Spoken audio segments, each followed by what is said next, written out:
Siria está aquí, a 8 horas de avión de España. Es la mitad de grande y su población se concentra aquí. ¿Por qué? Porque toda esta zona es un enorme desierto, pero un desierto muy importante.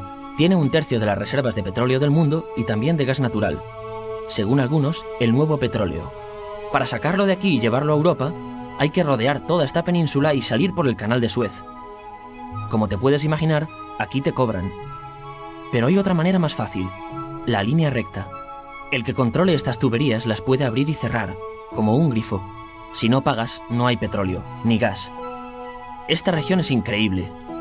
La civilización en el planeta empieza en 3 sitios y este es uno de ellos. Mesopotamia, aquí. Sumer, que te sonará menos, pero es donde empieza todo, aquí también. ¿Recuerdas la Torre de Babel de la Biblia? La hicieron estos tíos. Egipto, aquí. Siempre ha sido un punto de contacto entre Oriente y Occidente, dando a Asia salida al Mediterráneo. Quizá por eso aquí nacen las principales religiones monoteístas, el judaísmo, el cristianismo y el islam. El islam es el último que llega y de hecho acoge a las 2 anteriores. Adán, Noé, Moisés, Jesucristo son considerados profetas islámicos. Bueno, al grano.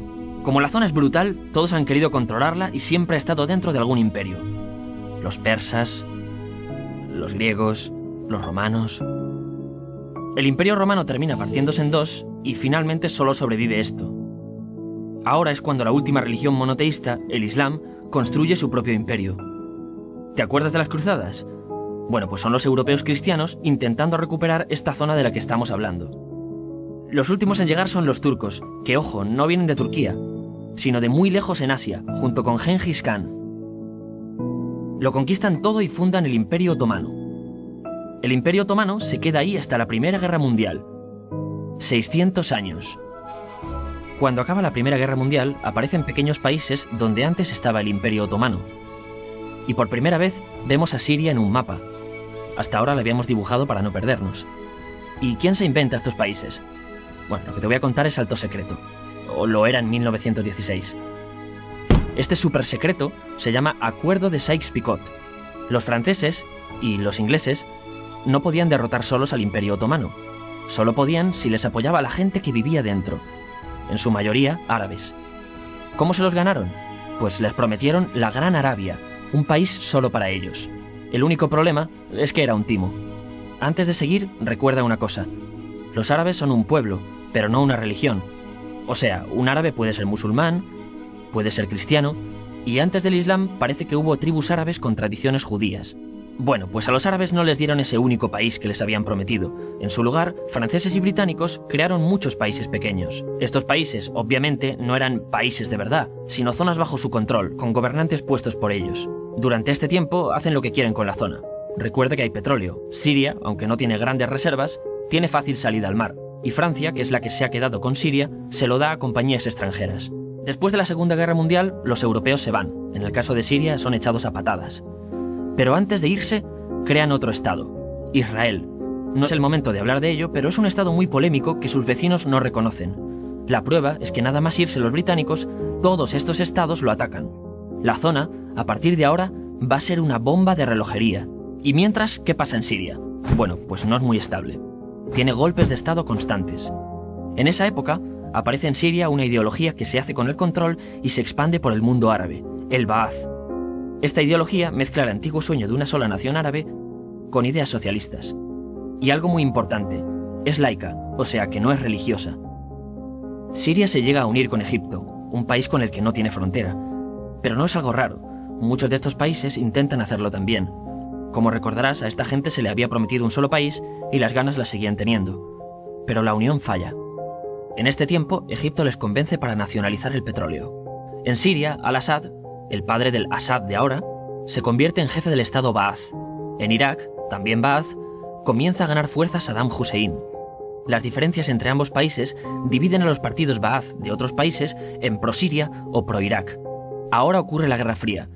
El mundo se divide en 2, o eres de Estados Unidos o de la Unión Soviética. Son años muy movidos en los que se pegan constantemente con Israel, invaden su vecino Líbano y comienza una oposición islamista al régimen Ba'ath de Assad. Los hermanos musulmanes. Vale, volvamos atrás un momento. Recuerdas que la mayoría de árabes eran musulmanes, ¿verdad? Bueno, pues dentro de los musulmanes hay 2 ramas fundamentales. Suníes, la mayoría, y chiíes. En el caso de Siria, a pesar de ser un estado laico, los gobernantes como Assad y los jefes militares eran chiíes, los cuales representan menos del 13%. En cambio, casi el 70% de la población es suní. Un dato curioso es que los cristianos son casi el 10%. Que los chiíes controlen el gobierno y ejército mosquea a la población suní, y ese sentimiento es aprovechado por los hermanos musulmanes, islamistas radicales suníes. Estos toman las armas en la ciudad de Hama, en contra del gobierno, y Assad acaba con la revuelta a costa de matar miles de civiles y encarcelar a mucha gente. En el año 2000, Assad padre muere, y le sucede Assad hijo. Ante las presiones, libera a muchos presos, trae internet y esperanzas de cambio.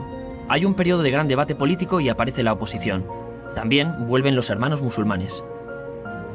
Los siguientes años son difíciles. Arrestan a la oposición. Y Bush incluye Siria en el eje del mal, y esto la aísla. Está mal visto negociar con Siria. Los kurdos, un pueblo que vive repartido por varios países de la zona, comienzan a protestar también. Hay represión y muertos. En 2011, te sonará esto, ocurre la Primavera Árabe. ¿Qué es esto? Bueno, es una protesta que se va propagando por todos los países árabes pidiendo más democracia. Como ves, el mundo árabe, a pesar de estar dividido en países, tiene tendencias generales.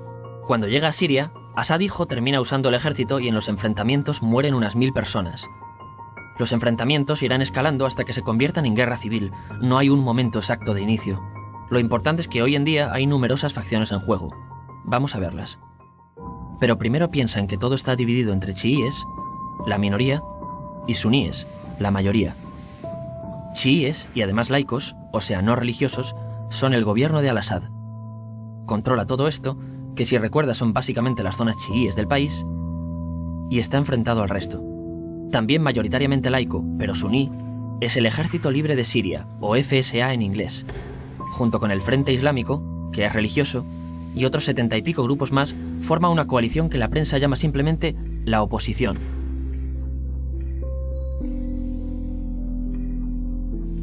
También suníes e islamistas, pero radicales, son Al-Nusra, llamados Al-Qaeda en Siria porque son básicamente eso, Al-Qaeda en Siria. Otros islamistas radicales son el ISIS o Estado Islámico. Salen de Al-Qaeda en Irak, controlan la mayor parte de Siria e Irak y se han hecho famosos por sus atrocidades. Su objetivo teórico impacta a muchos. Es un Estado Islámico a lo largo de Asia, África y Levante. Aunque a ti ya te suena, ¿verdad? En naranja tenemos al pueblo kurdo, que recordarás porque el presidente Al-Assad lo reprimió, al igual que gobiernos de países próximos también lo hacen. Ahora controlan militarmente esta zona. Antes de terminar, repasemos los apoyos internacionales a fecha de octubre de 2015. Las fuerzas de Al-Assad son apoyadas por Rusia, que ya tenía base militar en el país antes del conflicto, Irán y China. Todos son países de lo que Europa llama Oriente. En contra de Assad, apoyando a la llamada oposición, luchan Estados Unidos, Turquía, Francia, Gran Bretaña y Arabia Saudí. Podemos terminar con algunas conclusiones. Te advierto que esto ya es pura opinión. Si recapitulamos, vemos que la región es estratégica. Por su situación privilegiada, todos la quieren. Siria siempre ha estado bajo el paraguas de grandes imperios. Piensa que hace 100 años la actual Francia era Francia. Gran Bretaña era Gran Bretaña. Pero es que hace 200 también, y hace 300 también, y hace 400 también. En cambio, Siria solo es Siria desde hace menos de 100 años, y solo se gobierna a sí misma desde hace poco más de 50. Además, jamás decidieron sus fronteras, se las impusieron. Europa dividió Oriente Medio a su antojo para controlarlo, diseñando países sin tener en cuenta su población. Muchos historiadores dicen que todo pueblo tiene la necesidad de manejar su propio destino, pero estos ingredientes que hemos visto juegan en contra de proyectos como la Siria Ba'ath, que encima usa la represión para mantenerse. En última instancia, lo que producen es una guerra civil. En este contexto no es extraño que aparezcan actores que se alimenten de la desesperación, el sentimiento suní de opresión y la visión de Occidente como invasor. ISIS usa la identidad árabe y la mitología de antiguos imperios.